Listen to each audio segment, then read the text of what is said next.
दलित नेता बनते हैं, दलितों का ही विरोध करते हैं। कि चिराग पासवान नकली बंदर और नकली बंदर सावधान है। इनकी पूरी तरह से राजनीति अस्त हो जाएगा।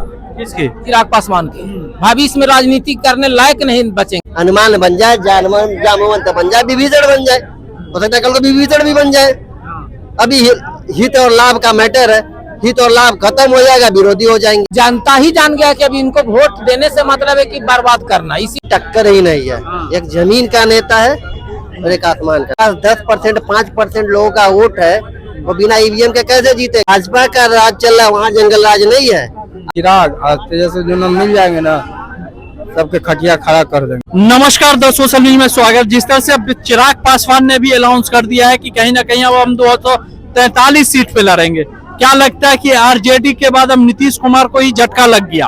आरजेडी को जो चीज लगनी चाहिए थी वो नीतीश कुमार को ही झटका लगा। एनडीए में ही खलबली मच गई चिराग पासवान के इस बयान के बाद। क्या लगता है कि इससे डैमेज किसको ज्यादा होने वाला है? देखिए, पॉलिटिक्स प्रेशर, पॉलिटिक्स खेल रहे हैं। केंद्र से पहले इस्तीफा दे, तब मानेंगे ना कि 243 पर आप चुनाव लड़िएगा, बिना गठबंधन के किसी के साथ नहीं। आप तो न केंद्र से इस्तीफा दिए, अब बिहार में बोल रहे 243 सीट पर लड़ेंगे।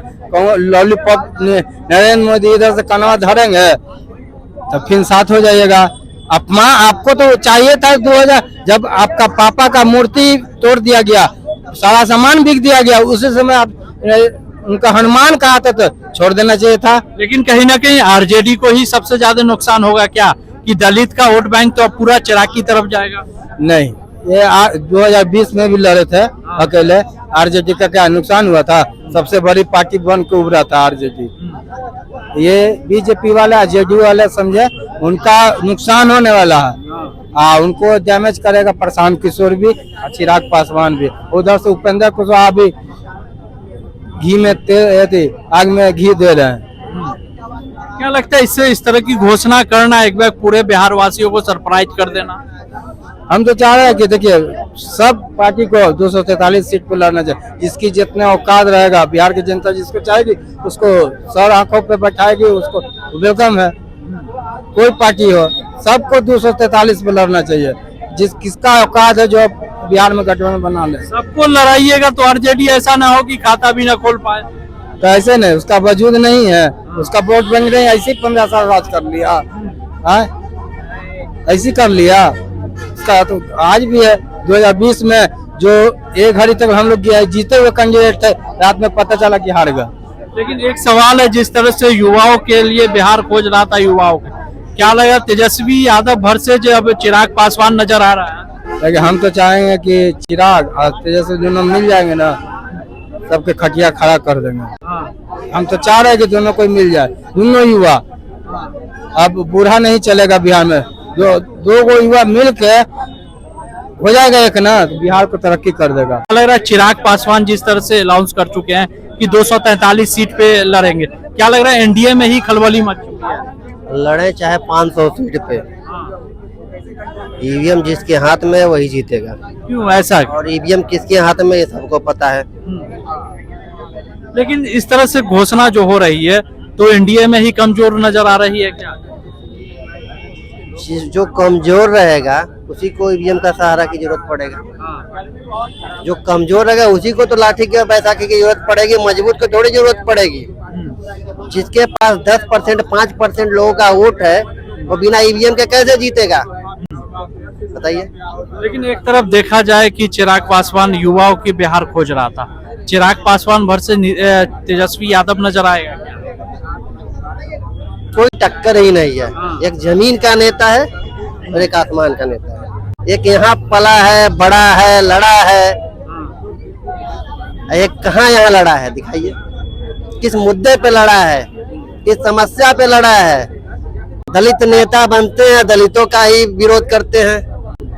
लेकिन बोलते हैं कि मोदी जी के हनुमान आरक्षण का विरोध करते हैं, खुद आरक्षण पे चुनाव लड़ते हैं। लेकिन बोल रहे हैं कि मोदी जी के हनुमान है, मोदी जी के हनुमान है वो। अरे हनुमान बन जाए चाहे जामवंत बन जाए, उसे कोई फर्क पड़ने वाला है? इसका सच्चाई से कोई लेना देना है? हनुमान बन जाए, जामवंत बन जाए, विभीषण बन जाए, हो सकता है कल को विभीषण भी बन जाए।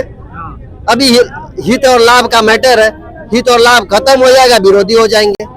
लेकिन वो बोले कि हमको बिहार बुला रहा, बिहार की पॉलिटिक्स का मुख्य ऑर्गेनाइजर थे एनडीए के, और वो फिर उसके खिलाफ में हो गए। प्रॉफिट एंड लॉस का खेल है। क्या लग रहा है इस तरह से बयान देना बीजेपी के साथ मिलकर नीतीश कुमार को खत्म करने की साजिश चल रही है क्या? नीतीश कुमार खत्म है, उनको खत्म करने के लिए साजिश करने की जरूरत नहीं है। एक ही चेहरा है जो जीत सकता है, तेजस्वी यादव। अगर ईवीएम ने अपनी कारीगरी नहीं की तो तेजस्वी जीतेगा, लेकिन ईवीएम अपनी कारीगरी करेगी। लेकिन बोलते तेजस्वी यादव ही क्यों?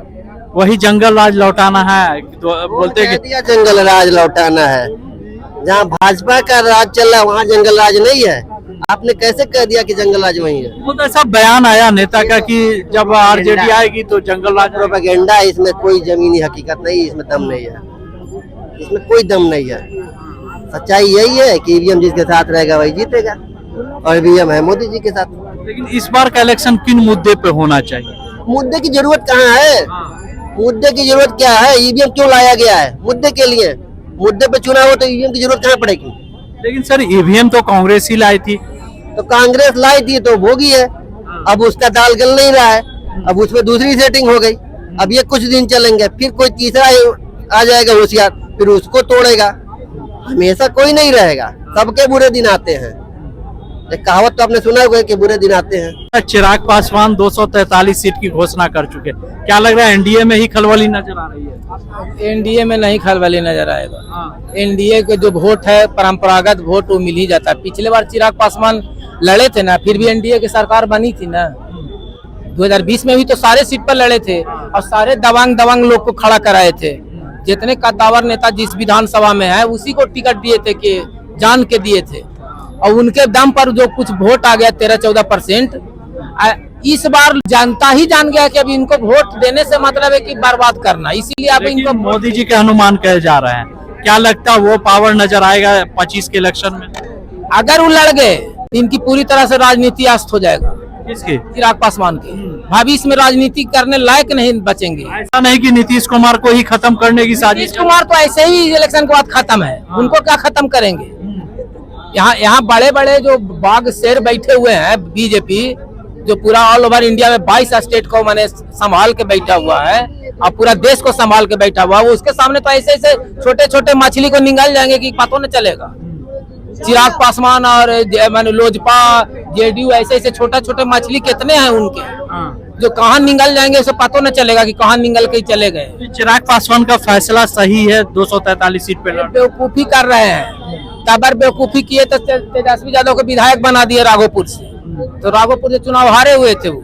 38,000 बरनाथी सिंह के बेटा का टिकट दे के 38,000 वोट कटवा के 18,000 वोट से जितवाए हैं। ऐसा नहीं कि बीजेपी को ही खत्म करना चाह रहे हैं चिराग पासवान। जबकि वो बीजेपी कहाँ से खत्म? बीजेपी इंटरनेशनल पार्टी है, वो कहाँ से खत्म? बिहार के लिए खत्म करना चाह रहे हैं। खत्म हो जाएगा तो 22 गो स्टेट है वो बिहार से चलता है। तो चिराग पासवान यही तरह का प्लान कर रहे हैं क्या? कौन? चिराग पासवान जो खड़े हो रहे हैं पार्टी में होते हुए अपनी सीट अपना छवि वो खुद भी खराब करने के खुद सोच रहे हैं। अपने से जैसे होता ना कि अपने पैर में कुल्हाड़ी मारना, वो कुल्हाड़ी नहीं मार रहे हैं, कुल्हाड़िये पर जाके पैर मार दे रहे हैं वो। चिराग पासवान यही काम कर रहे हैं। चिराग पासवान ने जिस तरह का फैसला लिया, कहीं ना कहीं नीतीश कुमार को खत्म कर रहे हैं क्या?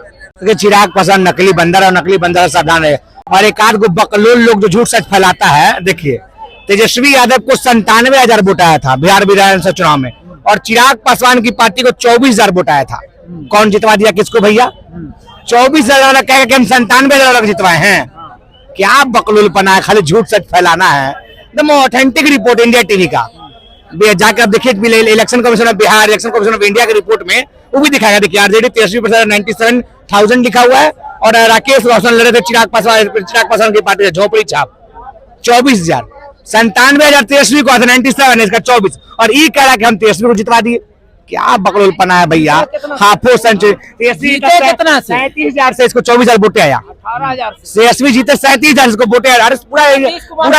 पूरा डाटा है भैया इलेक्शन कमीशन इंडिया पर। इलेक्शन इस बार जो नजर आ रहा है, कहीं इस बार चिराग पासवान अलग लय में नजर आ रहा है। उन्हें बंदर आदमी है छुट्टू क्या। अरे भैया पूछिए ना भैया कि अगर नीतीश कुमार जी दोषी है तो बीजेपी दोषी है कि नहीं है? बिहार में दोनों का तो गठबंधन की सरकार है ना भैया। मलाई खाएगा बीजेपी और सारा दोस्त नीतीश कुमार पर, तो बीजेपी भी दोस्ती है। अभी मुजफ्फरपुर दलित का रेप हुआ, कितना बार चिराग पासवान गए? मुजफ्फरपुर कब जाएंगे चिराग पासवान? नवादा में कब जाएंगे चिराग पासवान? दलित 80 घर को जला दिया गया। खाली वोट के ड्रामा करता है आदमी, कहता है कि हमको बिहार बुला रहा था। हाजीपुर स्विट्जरलैंड में है कि हाजीपुर बिहार में है? कहा नहीं काम कर रहा है हाजीपुर में, क्यों काम कर दिए बताइए। लेकिन क्या लग रहा है इस तरह का फैसला लेना आरजेडी को नुकसान साबित होगा क्या? कुछ नुकसान नहीं। आरजेडी पहले 80 को थी, लड़ा के 76 को आया। पूछिए नीतीश जी को, थे 80 को निपट गए 43 को पर। पूछिए जी बीजेपी और जेडीयू वाले को, इससे कोई नुकसान फायदा उधर नहीं होना। चिराग पासवान बिहार विधानसभा चुनाव में कोई फैक्टर नहीं है।